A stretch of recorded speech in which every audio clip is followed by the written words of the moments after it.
And Son is in! What a strike, he's done it again, he's done it again! And Son! 안녕하세요. 우리 채널에 오신 여러분을 환영합니다.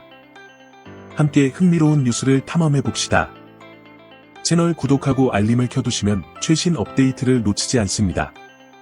이제 오늘의 주요 내용을 살펴보겠습니다. 겨우 800억 가지고 손흥민 헐값에 재계약하려는데 딱 걸리자 초토화났다. 한국 축구의 두 기둥 손흥민 32 토트넘과 22세의 팔리생 제르맹이 나란히 경기장을 지배했다. 최근 A매치에서 연이어 공격 포인트를 신고한 두 선수의 활약에 클린스만 원하는 날개를 단 모양새다. 손흥민과 이강인은 21일 중국 광동성 선전 유니버시아드 스포츠센터에서 열린 중국 79위 과위 2026 국제축구연맹 북중미 월드컵 아시아 2차 예선 시조 2차전에서 선발 출전팀의 3에서 0승리에 힘을 못했다. 위르겐 클린스만 독일 감독이 이끄는 한국 24위는 이날 승리로 공식전 5연승 19득점 무실점이라는 화려한 기록을 남겼다. 이날 경기장에서 가장 빛난 건 단연 손흥민이었다. 그는 경기 전날 선수단을 향해 우리가 어떤 축구를 하고자 하는지 플레이를 잘 보여줘서 아예 숨도 못 쉬게 만들어주자라고 힘줘 말했는데 스스로의 발언을 지켰다. 손흥민은 전반 10분 황기찬이 얻어낸 페널티킥 기회를 놓치지 않고 선제골을 터뜨렸다. 이날 경기장에는 4만 관중이 한국을 향해 일제히 야유를 퍼붓고 레이저를 쏘았지만 그는 전혀 흔들리지 않았다. 침착하게 선제골을 넣은 손흥민은 관중들을 향해 슛 세레머니를 펼치며 응수했다. 21일 중국 선전 유니버시아드 스포츠센터에서 열린 2026 북중미 월드컵 아시아 2차 예선 한국과 중국의 경기 전반 막바지에는 두 선수가 합작 플레이가 나왔다. 전반 44분 이강인이 드리블 후 스루 패스로 박스 안에 침투하는 손흥민에게 연결했다. 중국 선수 5명이 이강인을 가로막고 있었는데 그는 어려움 없이 공을 배달했다. 손흥민은 절호의 찬스에서 골키퍼에게 막혔다. 손흥민의 표정에서도 지루한 아쉬움이 드러난 장면이었다. 하지만 이를 만회하는데 1분도 걸리지 않았다. 이강인의 코너킥 공격에서 손흥민이 감각적인 헤더로 연결해 중국의 골망을 흔들었다. 커리어 내내 헤더 골이 적은 손흥민이 오랜만에 로 득점을 올린 순간이었다. 세트피스 과정에서 박용우의 스크린 플레이가 있었다. 손흥민은 경기 뒤 인터뷰에서도 이를 언급하며 고마움을 드러냈다. 동시에 이는 이강인 도움 손흥민 득점이 성사된 첫 번째 장면이었다. 축구 팬들이 상상한 장면이 중국 원정 경기에서 실현됐다. 후반전에도 손흥민 이강인 조합이 추가골을 터뜨리는 듯했다. 후반부에는 역습 상황에서 손흥민이 노마크 상태인 이강인에게 공을 건넸다. 이강인은 박스 안에서 골키퍼까지 제친 후 빈 골대를 향해 슈팅을 시도했다. 하지만 중국 수비수 추천이 몸을 던져 막았다. 이후 손흥민은 플레이메이킹을 집중했고 이강인이 대신 공을 넘겨받아 중거리 슈팅을 시도하기도 했다. 한국 축구의 현재와 미래가 연이어 중국을 위협한 순간이었다. 한편 이강인은 약 82분 소화한 뒤 임무를 마쳤다. 한국은 4분 뒤 손흥민의 프리킥에 이은 정승현이 해도 골이 나오며 경기의 세기를 받았다.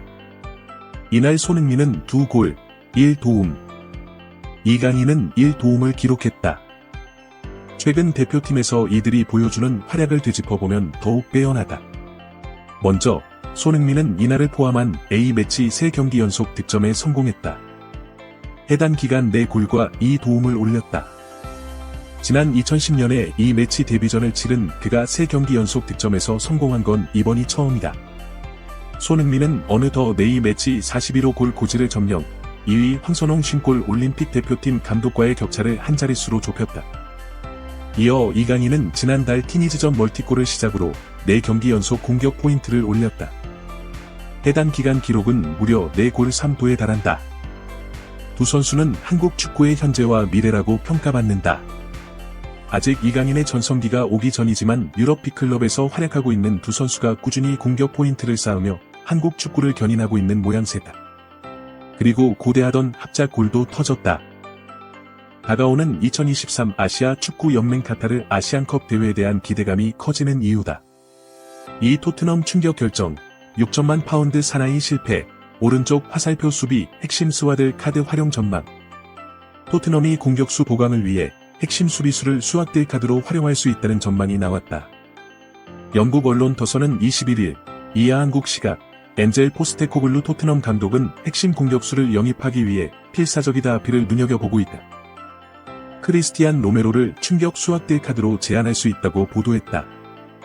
토트넘은 2023-2024 시즌 잉글랜드 프리미어 리그 개막 12경기에서 8승 2무 2패를 기록 4위에 랭크돼 있다.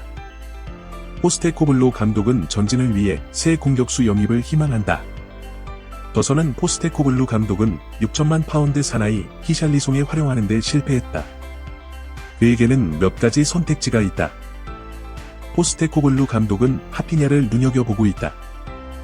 그는 2022에서 2023 시즌을 앞두고 이적료 5천만 파운드의 FC 바르셀로나로 이적했다. FC 바르셀로나는 재정적인 문제로 계속 어려움을 겪고 있다. 하지만 토트넘에 그 정도 수준의 돈이 없다. 대신 다른 선수를 제공할 준비가 돼 있다. 로메로가 선택지가 될 수 있다. FC 바르셀로나는 로메로를 원하는 것으로 알려졌다.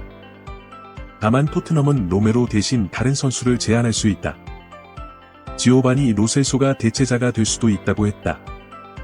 로메로는 올 시즌 리그 11경기에 나서 2골을 기록했다. 하지만 그는 최근 레드카드 퇴장을 당해 비난을 받았다. FC 바르셀로나와 라이벌 관계에 있는 레알 마드리드 선수가 가비를 응원했다. 지난 21일 한국 시간 레알 마드리드에서 활약하고 있는 다니 카르바알은 자신의 SNS 통해 라이벌이전의 사람이라며 강해져서 돌아올 거야. 많은 격려 부탁드린다라며 가비를 일으켜주는 사진을 업로드했다. 바르셀로나와 레알 마드리드전은 세계가 주목하는 라이벌이다. 두 팀의 맞대결은 엘 클라시코라 불린다. 항상 거칠고 치열한 경기가 이어지지만 경기장 밖에서는 서로 존중하는 모습을 보였다. 가비는 지난 20일 스페인 바야돌리드에 위치한 에스타 이후문이 188호세 소리아 ES에서 열린 유럽 축구 연맹 유로 2024 조별 예선 조 1차전에서 조지아전에서 부상을 당했다. 전반 19분, 가비가 페란 토레스의 패스를 받아 공을 지키는 과정에서 상대와 충돌했다. 윌의시 응급처치에 나섰지만 큰 부상이 아니라고 판단. 그는 경기장에 남아 계속 뛰었다. 약 1분 뒤에 다시 쓰러졌다. 날아오는 공을 가슴 트래핑으로 잡아놓은 뒤 턴하는 과정에서 무릎이 뒤틀렸다.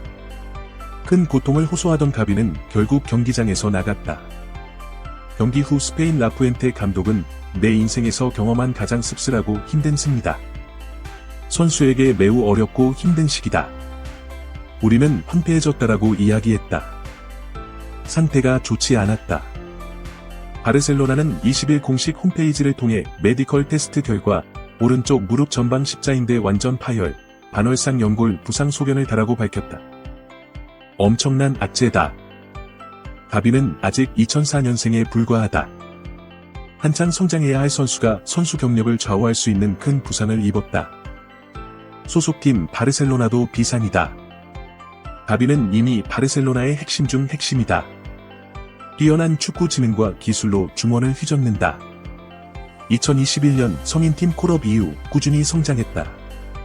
2021에서 22 시즌 47경기에서 2골 6도움을 뽑아냈고 기대주로 등극했다. 활약을 인정받아 2021년 스페인 축구 국가대표에 처음으로 발탁돼 지난 2022년엔 최고의 유망주에게 주어지는 골든볼이도 받았다. 이번 시즌 역시 소속팀에서 15경기에서 2골 1도움을 올리며 입지를 다졌다.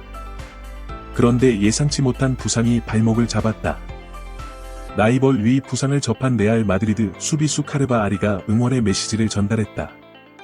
로 경기장 아래선 한치 위양보도 없는 사이지만 위로를 건네며 스포츠맨십이 무엇인지 보여줬다. 한편 가비의 부상에 대한 전문가의 주장이 화제를 모았다. 지난 21일 한국 시간 스페인 매체 문도 데포르티보 루이스 리폴 박사의 이야기를 전했다. 리폴 박사는 정형외과 분야에서 저명한 의사다. 그가 운영하는 치료센터는 국제축구연맹과 지정한 우수 의료센터로 인정받기도 했다. 라푸엔테 감독은 부상 장면에 대해 상대와 충돌이 문제가 아니었다라며 공을 컨트롤하는 도중 무릎에 무리가 갔다 사고였다. 다른 선수들에게도 일어날 수 있었다라고 설명했다. 그런데 라폴 박사가 해당 의견에 반박했다. 그는 가비는 첫 번째 플레이에서 이미 십자인대가 끊어졌다. 교과서적인 파열 장면이다. 발이 땅에 붙은 채 무릎이 안쪽으로 돌아갔다라고 주장했다. 이어서 최근 많은 선수에게 일어나고 있는 혹사 논란에 대해선 현재 상황에 대한 성찰이 필요하다. 모든 부상은 플레이 시간과 관련이 있다. 스케줄을 조정해야 한다. 그게 가장 중요한 일이다라고 의견을 전했다. 오늘의 뉴스는 여기서 마칩니다. 듣는 여러분께 감사드립니다. 최신 축구 뉴스를 업데이트 받으려면 좋아요와 구독을 잊지 마세요.